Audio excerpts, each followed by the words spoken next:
구리키는 후키타초의 고층 맨션에 있어. 나는 정보부에서 얻은 정보 그대로 후지타에게 보고했다. 그러자 그는 어딘가에서 전화번호부 같은 책자를 들고 와 나에게 주더니 그 맨션은 어디에 있나 하고 묻는다. 동네의 빌딩 이름이며 단독주택의 세대주 이름까지 기재된 상세한 지도였다. 나는 정보부에서 들은 주소를 근거로 건물이 위치한 곳을 찾아낸다. 요령을 몰라서 더디 걸렸지만 잠시 뒤 여기다 하고 손가락으로 가리켰다. 후지타가 지도를 빼앗아 가만히 응시했다. 이곳에 구리키가 있는 건가? 5층이야. 502호. 후지타의 눈에 힘이 들어가는 것이 보였다. 입꼬리에 힘을 주며 입을 앙 다문다. 후키타초라면 여기에서 차로 20분도 안 걸리는데 후지타는 자신의 격앙된 마음을 진정시키기라도 하는 듯 낮은 목소리로 중얼거리면서 턱을 쓰다듬었다. 그러고는 왼팔에 찬 손목시계에 눈길을 주었다가 창가의 선반으로 시선을 옮겼다. 어항 옆에 검은 공구 비슷한 것이 놓여있는 게 보였다. 공구가 아니다. 권총일 것이다. 지금 바로 갈 건가? 말리는 건가? 후지타는 눈으로만 웃었다. 내가 말릴 수 있을지 나의 힘을 가늠해 보는 것 같았다. 아니, 말리지는 않아. 그것은 내 일이 아니다. 그때 전화기가 울렸다. 후지타는 지도를 놓더니 굼뜨게 전화를 집어들었다. 나는 앉은 상태에서 그의 행동을 가만히 바라보며 귀에 온 신경을 집중했다. 전파를 타고 있는 목소리를 잡아내기 위해 의식을 곤두세웠다. 후지타냐? 전화를 건 상대가 그렇게 말하는 것이 들렸다. 낮은 목소리였지만 후지타의 목소리와 비교하면 많이 침착하지 못한 목소리다. 그렇습니다. 후지타의 말투가 공손했기 때문에 통화하는 상대가 그의 상사, 조직원 중에서도 높은 자리의 인물들일 것이라 짐작할 수 있었다. 구리키 쪽하고는 다음 주에 담판을 짓기로 했다. 설마 말로만 끝낼 생각은 아니시죠? 후지타는 분노를 억누르고 있다. 자네는 걱정 말고 푹 쉬고 있어. 그 녀석이 살해당한 일로 분통 터지는 건 너뿐이 아니야. 상대방이 후지타를 달래보지만 후지타는 분이 삭지 않는지 하지만 처음부터 제 잘못입니다. 하고 절박함이 담긴 목소리로 말했다. 상관없는 일이야. 자네가 아니었더라도 어차피 오늘 내일쯤 구리키 쪽과 말썽이 나게 되어 있었어. 저는 언제까지 여기에 있어야 합니까? 구리키가 자네를 노리고 있으니까 한동안 그쪽에 있도록 해. 내가 직접 담판을 지을 테니. 말로 해결하실 건 아니겠죠? 후지타는 그 부분을 물고 늘어진다. 먼저 시비를 건 쪽은 구리키입니다. 그것도 말도 안 되는 이유로. 이대로 순순히 물러선다면 도리를 포기하는 게 됩니다. 자네는 도리의 목숨을 거는군. 상대는 징그러운 독벌레의 등이라도 만진 듯한 기색이다. 도리를 포기하고서 어떻게 야쿠자라고 하겠습니까? 후지타.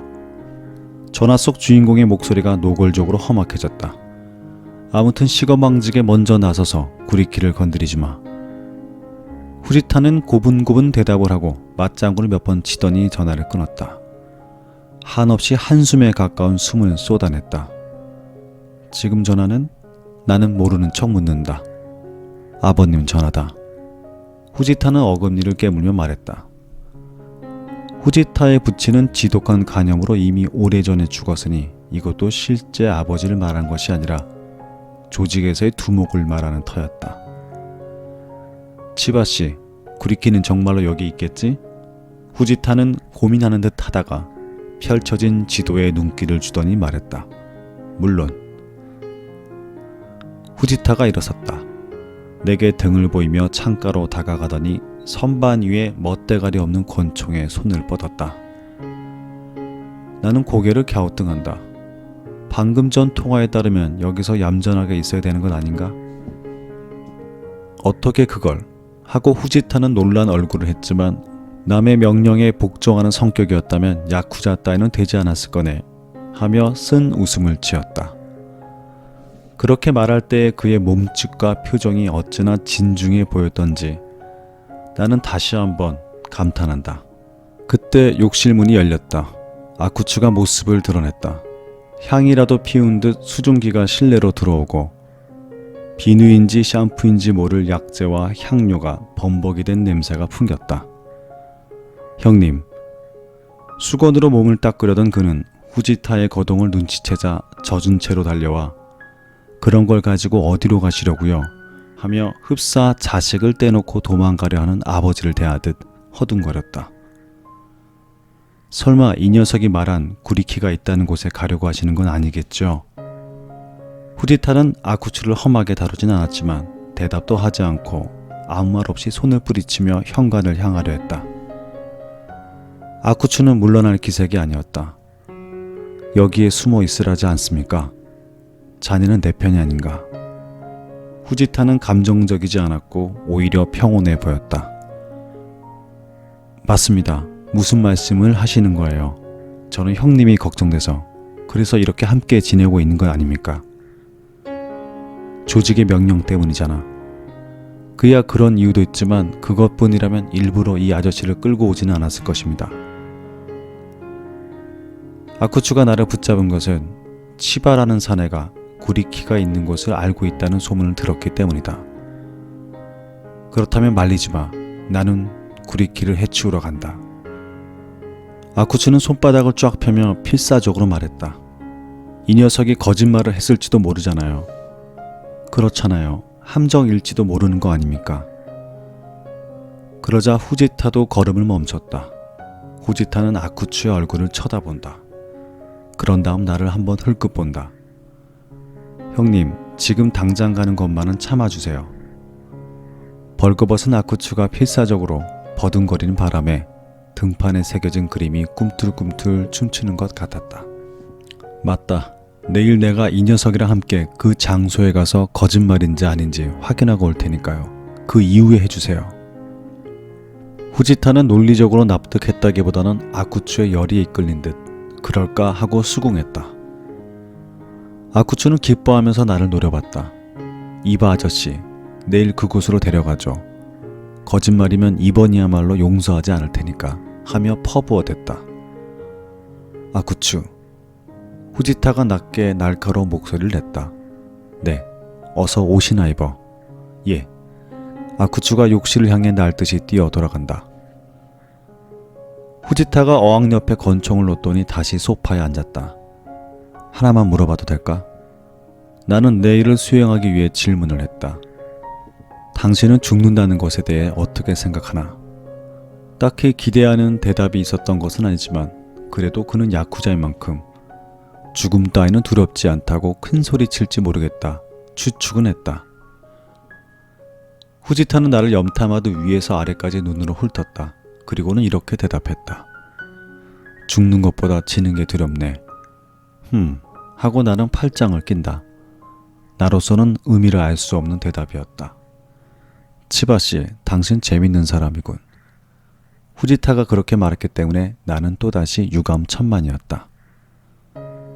다음날 아침 나는 아쿠츠에게 끌려 세단에 올려타고 후키타초로 가게 되었다. 그 맨션까지 안내해. 운전석에 앉은 아쿠츠가 협박하듯 말한다. 그나저나 허구한 날 비로구나. 하늘에는 여전히 구름이 가득하여 푸른 하늘이라고는 전혀 보이지 않는다. 와이퍼가 천천히 움직이며 앞 유리를 매만진다. 미안하네, 내 탓이야. 조수석에 앉은 나는 마음속으로 그렇게 사과하고 있었다. 내가 일 때문에 인간을 만나러 오면 언제나 날씨가 꾸물꾸물하다. 옆으로 세차게 내리치는 장대 비일 때도 있고 소낙 비일 때도 있고 장맛 비일 때도 있고 여름날 저녁에 갑작스런 비일 때도 있다. 그때마다 빛발의 세계에는 차이가 있지만 아무튼 활짝 갠 하늘은 본 적은 한 번도 없었다. 자동 변속 기어 옆에 전자시계를 본다. 야쿠자들은 아침 7시도 안 되는 꼭두 새벽부터 행동을 하는가? 무슨 상관이야? 아쿠츠는 대답을 하면서도 졸린 듯 두어 번 하품을 해댔다. 눈초리까지 눈곱이 끼어있다. 틈만 나면, 아니 무리를 해서라도 틈을 만들어 음반 매장의 청음기 앞에 서서 음악을 듣는다.